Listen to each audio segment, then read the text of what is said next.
السلام علیکم ورحمۃ اللہ وبرکاتہ۔ امید ہے کہ تمام احباب خیر و عافیت کے ساتھ ہوں گے۔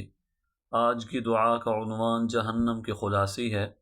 نبی پاک صلی اللہ علیہ وسلم کے پیارے صحابی حضرت انس رضی اللہ تعالی عنہ ارشاد فرماتے ہیں، نبی پاک صلی اللہ علیہ وسلم نے ارشاد فرمایا کہ جو بھی شخص اس دعا کو صبح و شام 4 مرتبہ پڑھے گا، اللہ تبارک و تعالی اس کو جہنم سے خلاصی عطا فرمائیں گے۔ یہ ابو داؤد شریف کی روایت ہے۔ اور وہ دعا کیا ہے؟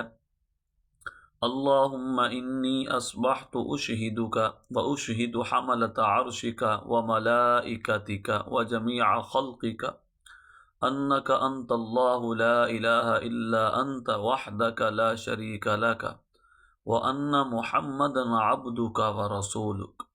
دعا ہے کہ اللہ تعالیٰ میرے تمام دیکھنے والے سننے والے بھائیوں کو اس دعا کو یاد کرنے کی بھی توفیق نصیب فرمائیں، اور اس کو زیادہ سے زیادہ صبح و شام 4 مرتبہ تقریباً پڑھنے کی توفیق نصیب فرمائیں، تاکہ ہم میں سے ہر ایک جہنم سے بچ کر جنت میں جانے والا بنے۔